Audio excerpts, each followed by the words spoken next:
네, 안녕하세요. 반갑습니다. 50주차 주간 브리핑 시작합니다. 하락 랠리 가능성. 서울마저 집값 하락. 대장주도 수억씩 꺾여 나가는 분위기. 예, 대장이 오르면 부대장. 쫄따구. 줄줄이 오르던 분위기에서 대장주 오르다가 주춤. 부대장주 오르다가 주춤. 쫄따구들은 힘도 못 써봤던 이 형국에서 자, 지방까지 다 끌고 가지 못한 상태에서 수도권마저 꺾일 위기에 놓였다. 하락 랠리 가능성도 염두에 두고 있는 것 같습니다. 자, 비상계엄 사태 이후로 부동산 시장의 충격파, 집값 전망은 이런 뉴스들이 나오는데요. 불확실성 때문에 나서지 않는다. 매도자들은 집값 하락을 우려해 거래를 꺼리고 있다. 신도시 재건축 호재가 있는 분당 중개업소를 운영하는 박가람 씨는 선도지구 지정이라는 호재, 용적률 많이 올려주니까 호재가 될 수밖에 없습니다. 일종 주거지역을 마치 3종 주거지역으로 바꿔주는 것처럼 시장기업 여파로 거래가 거의 없다. 매수자 모두 신중해진 상황. 그 다음 건설사 입장에서도 정치적 불확실성까지 때문에 겹치면서 사업 계획 수립이 어려워지고 있다. 사실 이건 핑계일 뿐인 것 같습니다. 돈 된다면 언제든지 움직일 텐데요. 생각보다 수요자들이 그렇게 움직이고 있지는 않은 것 같습니다. 그래서 이 신규 공급이라는 측면에서 봤을 때 점점 입주가 적어지는 시점이 되면 누군가는 과거처럼 입주 물량 적으니까 폭등 이런 이야기를 하는데요.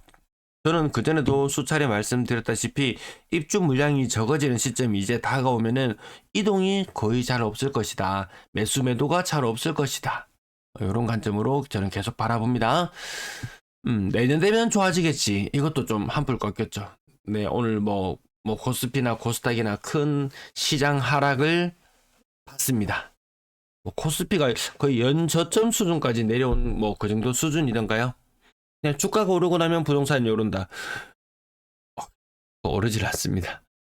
네, 대출금리 신규 주담대 기준으로 12월 초가 되면 10월 달에 내용이 나오죠. 8월 말부터 주담대가 올라가기 시작했는데요. 어느덧 4%. 요거는 정책자금 금리나 이런 것들까지 포함된 사항이기 때문에 실질적으로 대출금리는 4.5% 정도 해당됩니다. 높다. 이 정도면은 투자고 뭐고 생각할 계제가 아니다. 제가 그 전에 말씀드렸던 거 2에서 4%의 성장률을 구가하던 시절, 자, 이 시절이 막을 내리고 요거 경제 성장률입니다. 0에서 2%의 성장률 때, 이론상으로는 집값은 거의 반토막 난 그런 모습이라고 하니까요. 저성장 시대에 환율이 치솟는 현상, 1,400 오늘 얼마로 마감이 됐나요? 1,400 거의 한 30원 가까이, 1,430원 가까이. 야, 물가 살기는 더 팍팍해지는데 물가는 자꾸만 오를 수밖에 없는 그런 형국. 신규 주담대도 부담스럽고. 제일 부담스러운 건 25년의 그 현상이죠. 네. 가장 금리가 낮았던 2020년. 지금 자영업자들 왜 죽을라 앓는 소리를 할 수밖에 없습니까? 코로나 시기에 이 낮은 금리 3년 이후에 막 원금 이자 같이 막 갚아 나가야 되는 이런 시기가 돌아오면서 힘들었잖아요. 자, 5년 경과했습니다. 2025년이 되면 기존 대출자들 무척이나 높아진 금리를 체감하게 된다. 버티기가 힘듭니다. 네, 쿠팡알리 댓글창 링크 좀 이용해 주시고요. 매수 우위지수 상승 2군데, 하락 4군데. 상승 2군데도 광주, 크게 의미를 둘 필요가 없을 정도. 대전도 의미를 둘 수 없을 정도. 전국적으로 다 안 좋아지고 있다. 특히나 서울은 계속 내리막을 걷고 있는데요.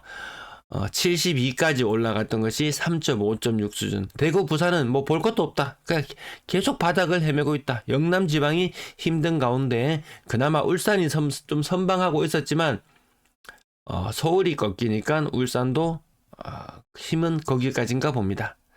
지난주 내용 대구 마이너스 0.12, 이번 주 마이너스 0.12. 부산 마찬가지. 지난주와 똑같은 낙폭을 보였고요. 수도권이 점점 힘들어진다는 모습 수도권이 끝났으니까 지방시대 그런 거 없을 거라고 제가 말씀드렸죠. 지방시대가 오지는 않더라.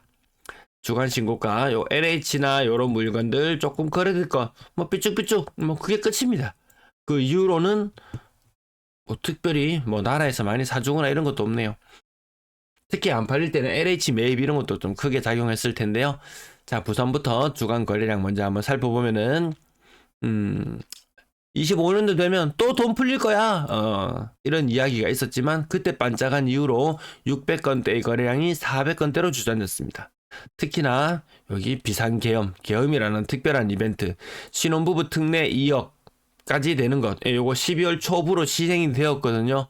근데 워낙 정치적인 이슈가 강력하다 보니까 부동산에 이런 신혼부부 특례 전혀 약발이 먹히지 않더라. 400건대에 달하던 거래량이 대구도 300건대로 주저앉았고요. 인천의 거래량이 가장 많이 주저앉은 것으로 보이고, 뭐 주간 실거래 지수상으로 플러스 전주 대비, 주간 실거래 지수가 아니고 매수 심리 전주 대비 조금 나아졌다고 하는 광주와 대전조차도 거래량은 한 100건 정도씩 이렇게 감소해 있는 모습이고요. 울산만 근근히 현상 유지하는 정도. 자, 주간 거래량 보시면 꺾이는 모습 차트로 바로 눈으로 들어오시죠. 부산 600건대의 거래량이 400건, 대구 500건대의 거래량이 300건대로, 인천 마찬가지. 어느 지역 할 거 없이 주간 거래량이 파파팍 꺾여 나가는 것이 느껴집니다. 입주 물량 적을 거야. 앞으로 공급 물량 적을 거야. 거래는 더 적을 거야. 그런 관점으로 바라보고 있습니다.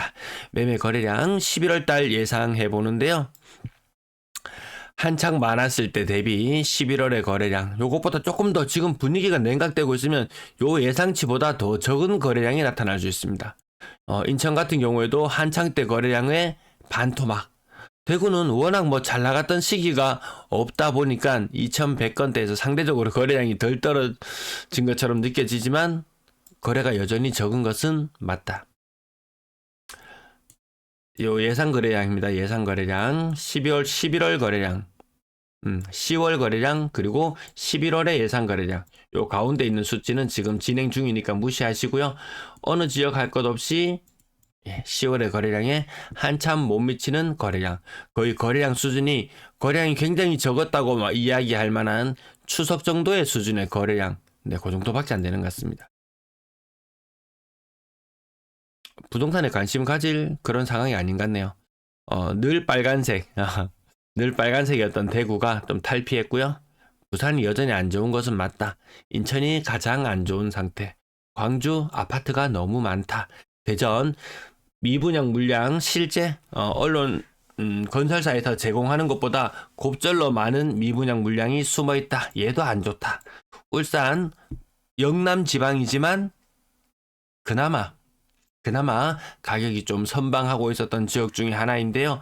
그동안 선방했기 때문에 더 이상 뭐 치고 나갈 것도 뭐 짜다라 없어 보인다. 자, 9,000건을 기준으로 거래가 많다 적다 이렇게 이야기할 수 있을 텐데요. 그 어느 지역도 인구 대비로 봤을 때 과거에 이런 영광스러운 시기는 아니더라. 전세 거래량 특히나 조금 많이 위축되고 있습니다. 전세 거래량이 좀 이상해요. 아직까지 거래는 좀 많이 신고될 부분이 남아있긴 하지만 제가 대구 지역 방송할 때 전세 거래량이 예전에 비해서 많이 부족해요. 이런 말씀을 드렸는데요. 이런 시절 지금 거래가 거의 한 80% 정도 진행된 상태거든요. 거래량이 나타나지 않습니다. 그나마 부산은 거래량이 그나마 양호한 상태. 하지만 거래량이 조금 줄어들고 있는 그런 상태. 대구가 전세 거래 가장 안 되고요. 그리고 부산은 중간 치기는 하고 있다.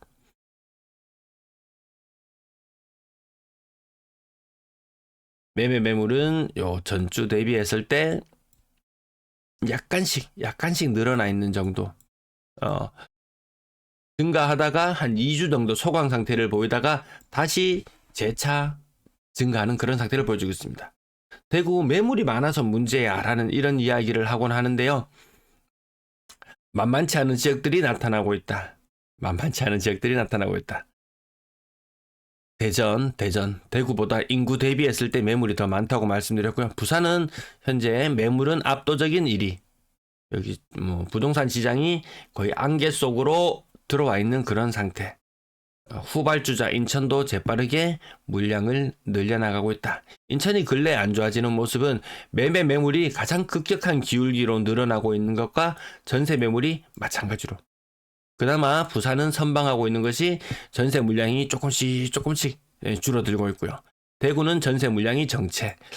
인천이 거래량도 반토막으로 줄어들어 버리고 매매 매물, 전세 매물이 가파르게 늘고 있는 그런 모습을 보여주고 있습니다.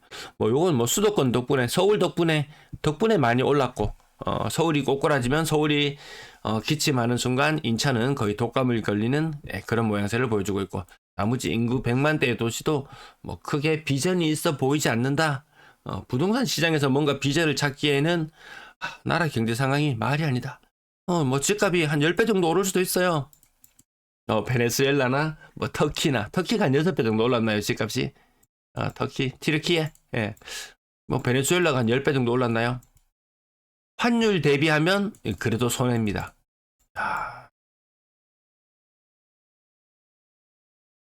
달러의 위력을 무지막지하게 느낍니다.